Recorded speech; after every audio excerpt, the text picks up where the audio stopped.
Thank you so much for this talk. My non-expert understanding of some of the contemporary nutrition literature is that there are some pretty recent discoveries around intergenerational effects of nutritional deprivation. So for example, blurring the nature-nurture lines, saying that actually starvation in one generation turns on or off certain genetic material in the subsequent and even sometimes the second generation.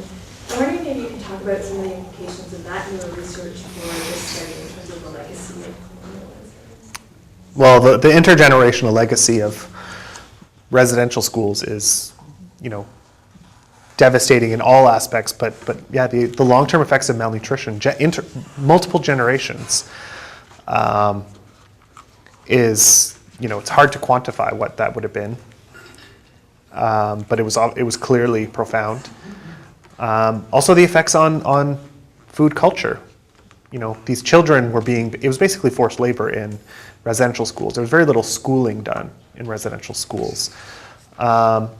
And so children taken away from their parents, for a decade, the loss of culture, the loss of food culture, how to prepare food, how to procure food, all of these things, the intergenerational effects of that are still happening. And so, and this is another thing that Canadians don't understand is residential schools, the legacy is not over. This isn't the past. This is the present. And hopefully Canadians are actually listening to the Truth and Reconciliation Commission, the brave people who are telling these obviously painful and scarring stories.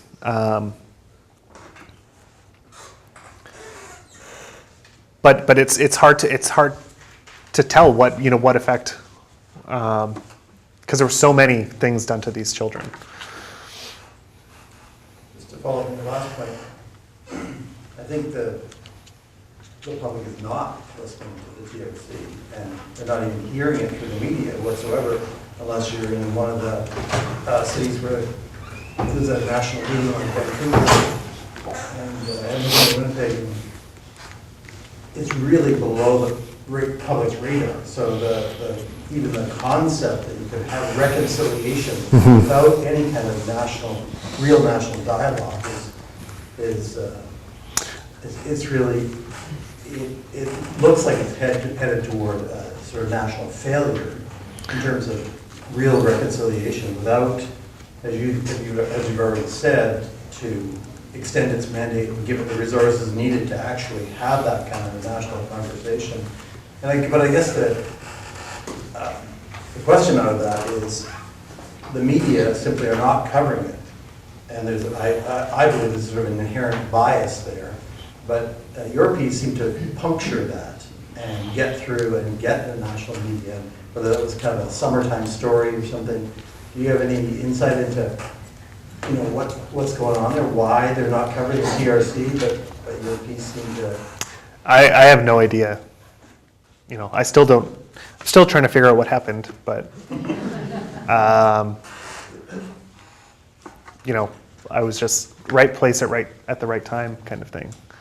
So I don't know why it became a national story. I think it's extraordinarily important, but so many people in this room publish important research all the time that doesn't get any coverage, and I have no idea why.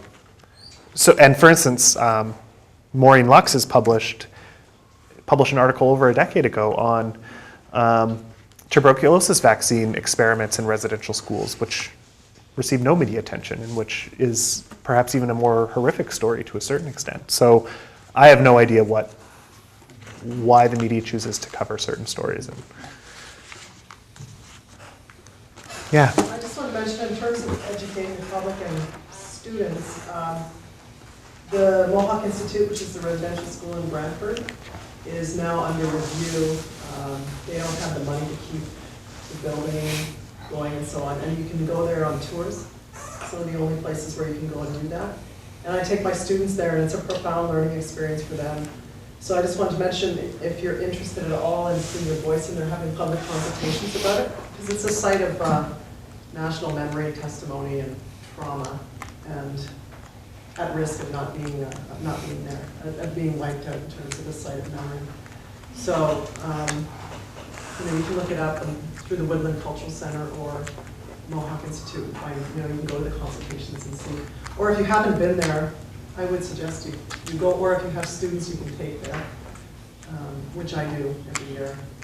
It's really profound, so.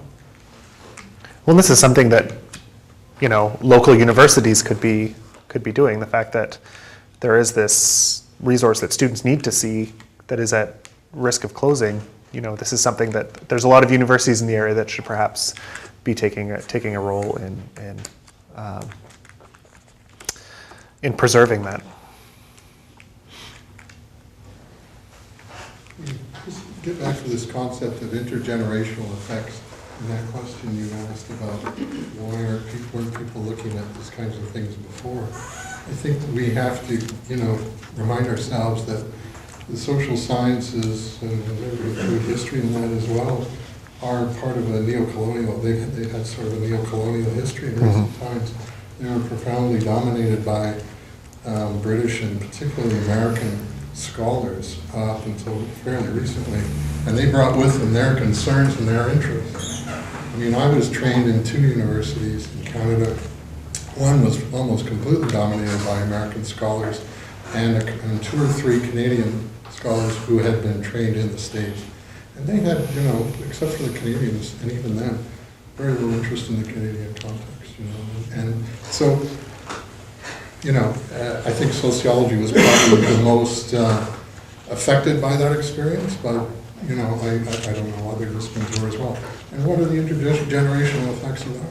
Yeah. Well, one of the questions I had for myself in this whole experience of trying to figure out what happened is, why did it take a white male academic publishing a paper to make people take this seriously when Indigenous people have been saying for decades that they were experimented upon? And that's something that we should all think about as profoundly problematic. Well,